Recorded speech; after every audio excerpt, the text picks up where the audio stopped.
It was a crisp morning at JFK International Airport. The hum of engines, the shuffle of hurried footsteps, and the murmurs of countless conversations filled the air. Passengers clutched boarding passes and carry-ons, navigating the labyrinth of gates, terminals, and duty-free shops. Amid this whirlwind of activity, the scene at Gate 27 would soon capture everyone's attention, a story that would ripple through the internet and change perspectives in ways no one anticipated. Among the crowd, an elderly black man sat quietly in the first-class lounge. His attire was unassuming: a simple gray cardigan, neatly pressed trousers, and well-worn leather shoes. He held a book in his hands, reading with a quiet focus that contrasted sharply with the bustling environment. His silver hair and gentle demeanor gave him the air of someone who had seen the world and its many faces, yet sought no recognition for it. As the pre-boarding announcements echoed through the speakers, the lounge staff noticed him for the first time.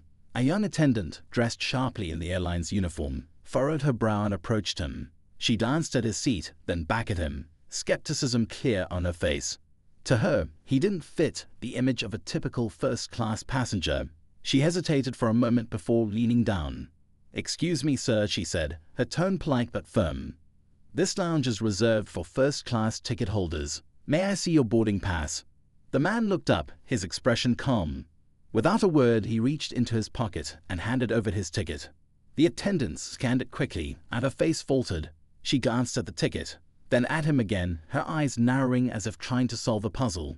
"This can't be right," she muttered under her breath. Then nodded, she said, "Sir, there seems to be some confusion. This ticket is for first class." The man simply nodded, his calm demeanor unshaken. "That's correct," he replied, his voice smooth and measured. The attendant's skepticism grew. She stepped away, waving over a colleague, a supervisor who exuded an air of authority. The supervisor glanced at the ticket, then at the elderly man and frowned. They whispered to each other, their gestures animated, before the supervisor approached him. "Sir," the supervisor began, his tone carrying a faint edge of impatience, "we need to verify this ticket. Would you mind stepping aside while we sort this out?" The man raised an eyebrow but complied, standing up with a quiet grace that belied his years.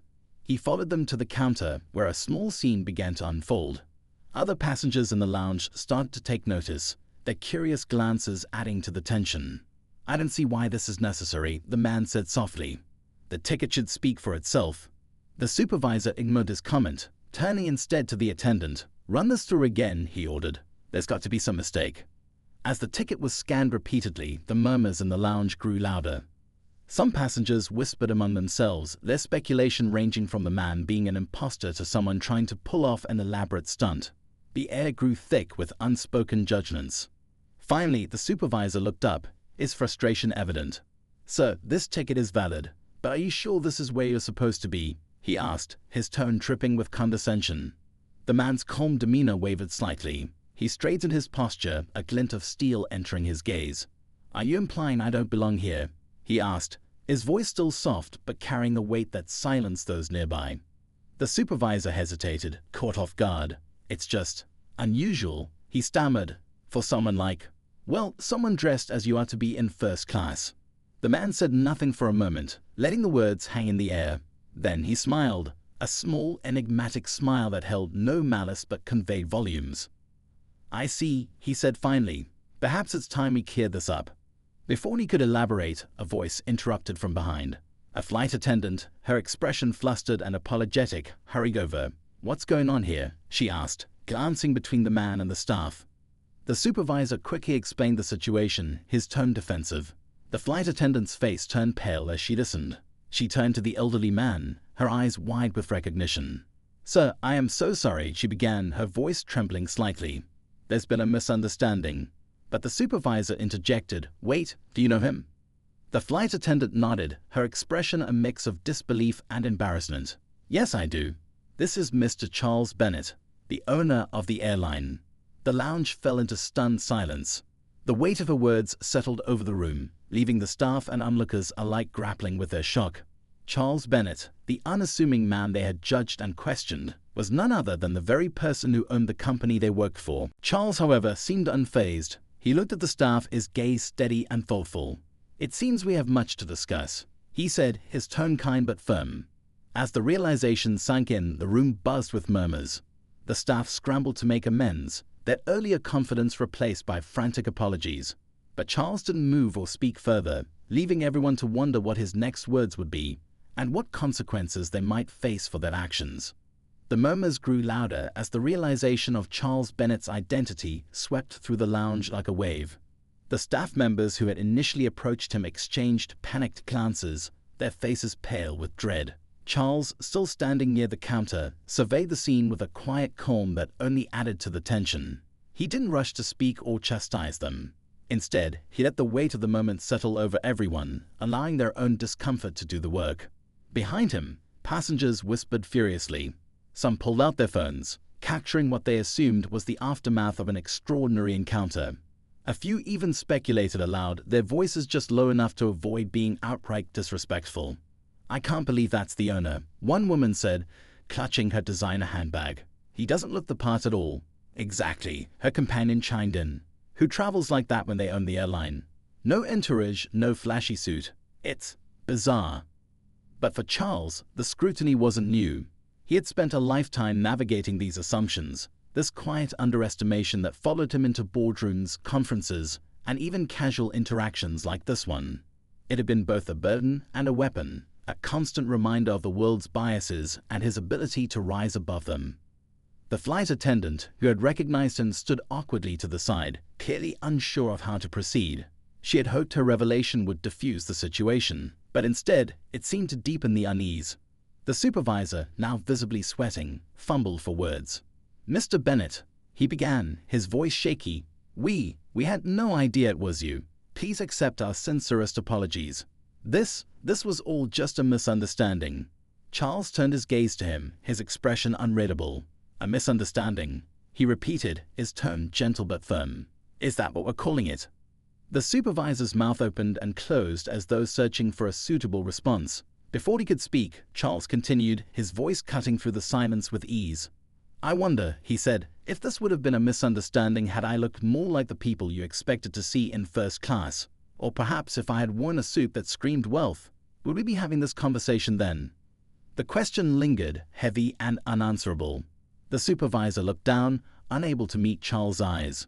The young attendant, who had first approached him, stood frozen in place, her face a mixture of regret and embarrassment. The other passengers watched in stunned silence, many of them grappling with their own assumptions. For some, it was a moment of self-reflection. For others, it was an uncomfortable reminder of the subtle ways prejudice could manifest, even in the most mundane interactions. Charles finally broke the silence, his tone softer now. "I'm not here to embarrass anyone," he said, his gaze sweeping over the staff. "But moments like this are important. They force us to confront things we'd rather ignore. Tell me, if I were just an ordinary man with a first-class ticket, would I still be sitting here now, or would I have been asked to leave?" Neither the supervisor nor the attendant responded. Their silence was answer enough.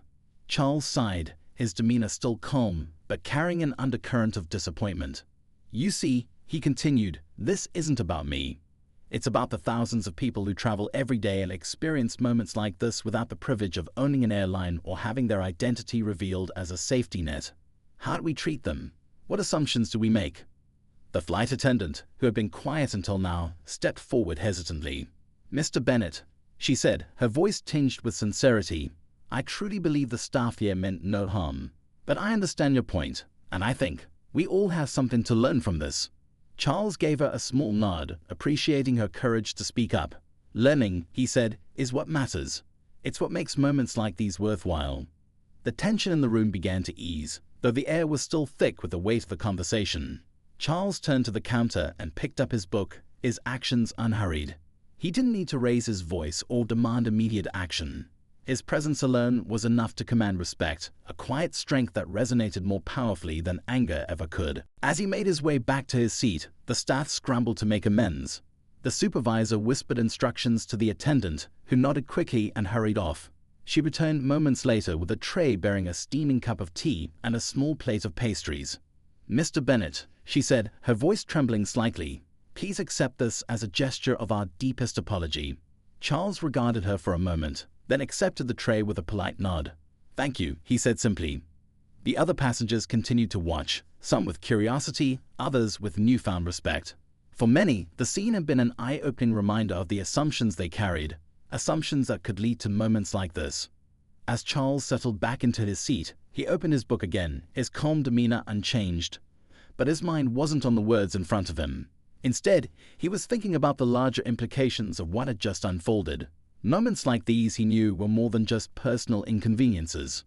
They were reflections of a society still grappling with its biases, still learning to see beyond surface appearances. And while he had long ago learned to navigate these challenges, he couldn't ignore the responsibility that came with his position. He could use his influence to spark change, to create an environment where moments like this would be less likely to happen, not just for him, but for everyone. The whispers in the lounge gradually subsided, the passengers returning to their own lives, their own journeys. But the atmosphere remained charged, as though everyone present had been part of something significant, something they would carry with them long after their flights had landed. And as the boarding announcement for first class finally came over the speakers, Charles closed his book, a faint smile playing on his lips. He stood up, ready to board, knowing that this was only the beginning of a much larger conversation. Charles walked down the jet bridge with deliberate steps, carrying himself with the same quiet dignity he had shown throughout the morning. The whispers followed him even now, passengers pointing him out as the man who had calmly dismantled the assumptions surrounding him. He had become a figure of intrigue, his unassuming presence contrasting sharply with the powerful truth that had come to light. But Charles didn't seek attention. He only sought fairness, a principle he had carried with him long before he ever became a successful businessman. As he entered the first-class cabin, Charles took a moment to glance around. Plush seats with ample legroom, personal screens, and attentive service awaited the passengers. He knew the space well. It was his design after all. Yet seeing it now under these circumstances felt different. He wondered how many other passengers had been scrutinized in this very cabin, simply because they didn't fit the image of what people thought a first-class traveler should look like. The flight attendant who had spoken up earlier greeted him nervously, her voice softer this time. "Welcome aboard, Mr. Bennett," she said. "If there's anything you need, please don't hesitate to ask." Charles gave her a small nod and took his seat near the window. As he adjusted himself, he noticed a man sitting a few rows ahead, craning his neck to get a better look. The man, dressed in an impeccably tailored suit, whispered something to his seatmate, a woman in pearls and a silk scarf. They both glanced at Charles briefly before pretending to look elsewhere. He caught their expressions, a mixture of curiosity and disbelief. It was the same look he had seen so many times before, the unspoken question lingering in their minds. How could someone like him be here? Charles sighed inwardly but chose not to dwell on it. He had fought this fight in his own way for years, choosing to focus on his work rather than let prejudice dictate his path. Still, he couldn't deny that moments like these wore on him, a reminder of how much further society had to go. The cabin filled quickly, and soon the other first-class passengers were seated, their voices blending into a low hum. Charles noticed the young flight attendant from earlier discreetly entering the cabin, her hands trembling slightly as she handed a note to the lead purser. The purser, a middle-aged woman with an air of authority, read it quickly, her brow furrowing. She glanced toward Charles, her expression a mixture of unease and determination. Moments later, the purser approached his seat. "Mr. Bennett," she said quietly, careful not to draw too much attention. "May I have a word with you?" Charles looked up, his expression neutral. "Of course." The purser hesitated, as though weighing her words. "I wanted to personally apologize for the way you were treated earlier. It was unacceptable, and we will be conducting an internal review to ensure this doesn't happen again." Charles studied her for a moment. He could see the sincerity in her eyes, but also the underlying fear. The fear of losing a job, of being held accountable for something larger than her. He nodded slowly. "I appreciate that," he said. "But an apology only matters if it's followed by real change. Words without action are meaningless." The purser nodded, her lips pressing into a thin line. "You're absolutely right, sir. And I assure you, we take this matter very seriously." As she stepped away, Charles couldn't help but feel a twinge of doubt.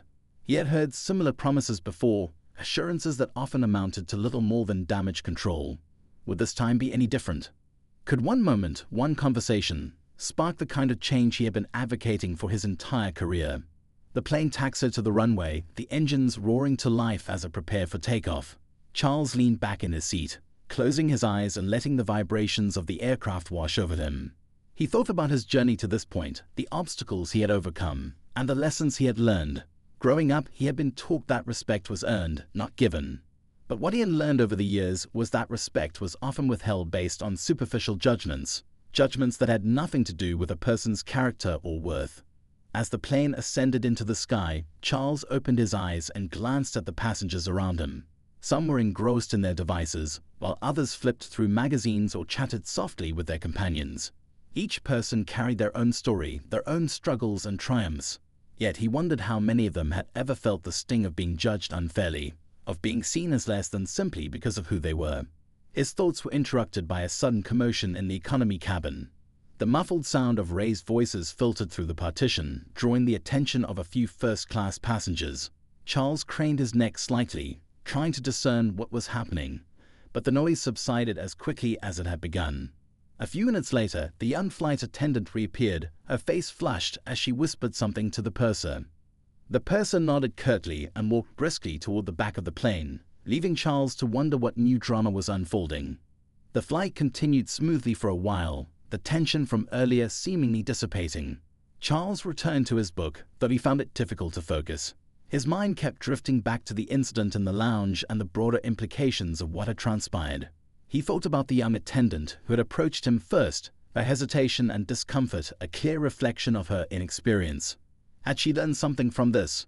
Would she carry this lesson forward in her career? The purser eventually returned to the first-class cabin, her expression calm but resolute. She made her way to Charles's seat, pausing briefly before speaking. "Mr. Bennett," she said, her tone professional, "there was an issue in the back, but it's been resolved. I thought you should know because it ties into what we discussed earlier." Charles raised an eyebrow. "How so?" The purser hesitated. "There was a passenger who felt they were being treated unfairly. We addressed the situation, but it was a stark reminder of how quickly perceptions can influence actions, even unintentionally." Charles nodded slowly, understanding the unspoken message in her words. It wasn't just about his experience or the actions of a few individuals. It was about a system, a mindset that required constant vigilance and effort to change. As the purser walked away, Charles leaned back in his seat once more, his thoughts a swirl of questions and ideas. He knew there was still much work to be done, but he also knew that every conversation, every moment of discomfort, was a step toward progress. And perhaps, just perhaps, this flight would be one of those steps, a small but significant push in the right direction. As the hours passed and the plane cruised at a steady altitude, the atmosphere in the first-class cabin began to shift. Though the earlier incident seemed resolved, a lingering unease hung in the air. Passengers who had been mere bystanders now seemed hyper-aware of their surroundings, stealing glances at Charles as if to see how he was handling it all. Some looked curious, others remorseful, and a few seemed downright uncomfortable, as though the mere presence of a man who challenged their assumptions had thrown their world into disarray. Charles remained composed, sipping his tea and occasionally flipping through the pages of his book. Yet, beneath his calm exterior, his mind worked tirelessly. He thought about the broader implications of what had happened, not just for himself but for anyone who had ever been dismissed or underestimated. His own experience was just one story in a sea of countless others. And while he was fortunate enough to have the resources and platform to push back, many others weren't. He closed his book, his thoughts interrupted by the faint but insistent sound of murmurs drifting from the economy cabin. The whispers had started again, and though Charles tried to focus on his own space, his curiosity was piqued. Something was unfolding behind the curtain, and it didn't take long for the murmurs to turn into raised voices. The purser reappeared, her face a mask of calm professionalism, though Charles could see the tension in her eyes.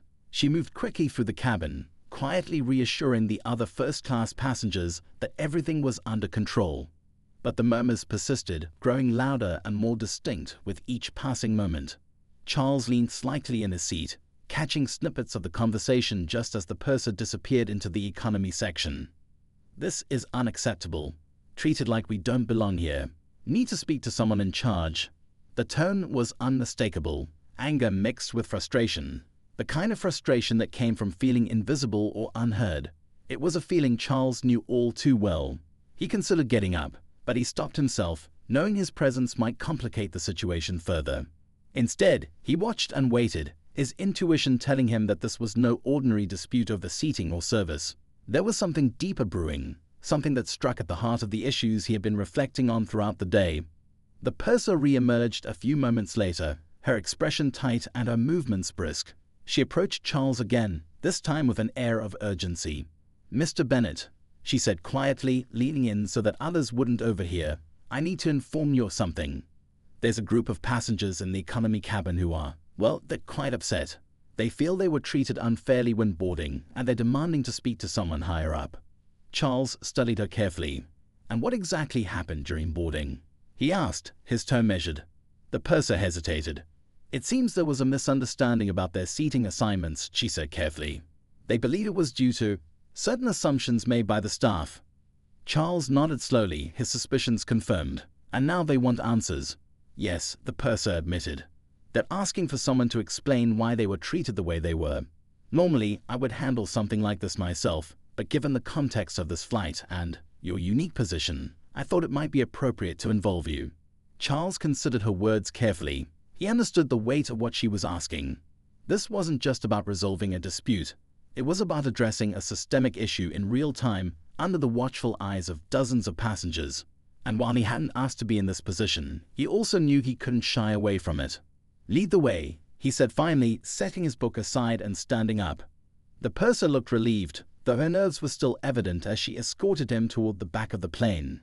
As they moved through the narrow aisle, Charles could feel the eyes of the other passengers on him. Some seemed puzzled, others intrigued. A few whispered quietly to their companions, trying to piece together what was happening.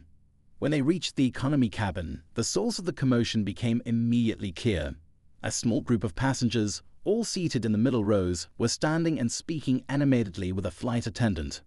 Their voices were loud enough to draw attention from the surrounding seats, creating a ripple of curiosity and tension throughout the cabin. Charles took a moment to assess the scene. The passengers appeared to be a family, parents and their 2 teenage children, along with an older woman who might have been a grandmother. Their expressions were a mix of anger and hurt, and their words were laced with a frustration that Charles recognized instantly. "We paid for these seats," the father was saying, his voice firm but controlled. "But as soon as we got to the gate, we were told there was a mistake. Funny how that mistake always seems to happen to people like us." The flight attendant looked flustered, clearly out of her depth. "I assure you," she said, her voice wavering, "there was no intent to single anyone out. It was just a mix-up with the system." "Don't insult our intelligence," the mother interjected, her tone sharper. "We've heard that excuse before." Charles stepped forward, his presence immediately drawing the attention of both the family and the surrounding passengers. The father turned to him, his eyes narrowing in suspicion. "And who are you supposed to be?" he asked. Charles met his gaze calmly. "My name is Charles Bennet," he said evenly. "I'm the owner of this airline." The father blinked, clearly taken aback. The rest of the family exchanged surprised glances, their anger momentarily giving way to curiosity.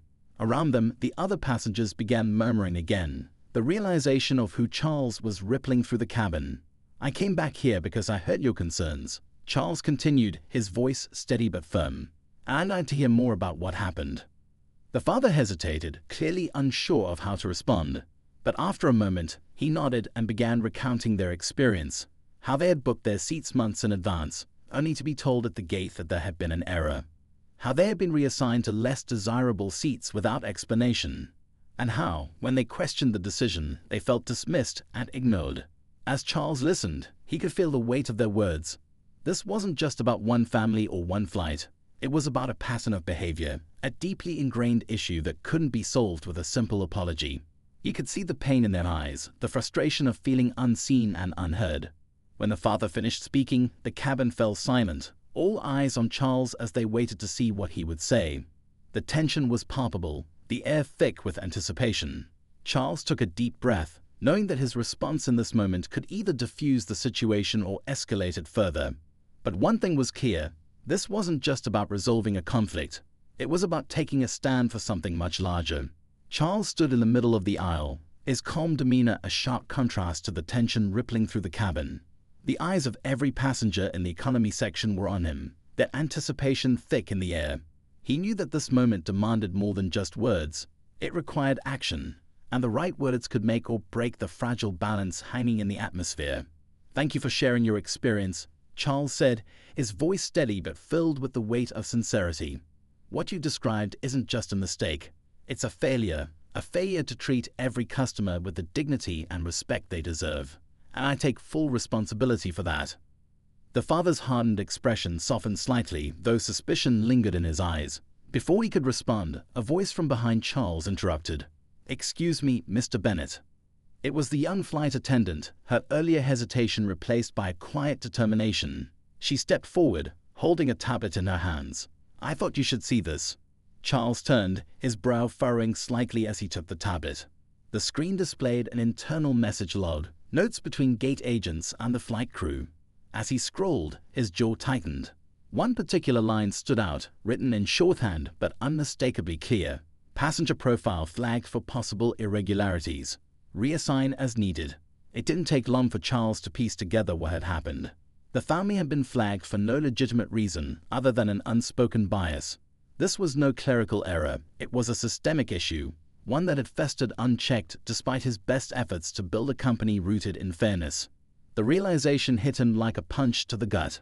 But before he could address it, another voice cut through the air, this one louder, angrier. "So what's going to happen now?" A man from one of the nearby rows stood up, his tone accusatory. He wasn't part of the family, but his words carried the weight of years of pent-up frustration. "Are you just going to apologize and sweep it under the rug like every other corporation?" Charles turned to face him, meeting his glare head-on. "No," he said firmly, his voice carrying over the murmurs that had begun to rise again. "That's not how I operate." The man folded his arms, clearly skeptical.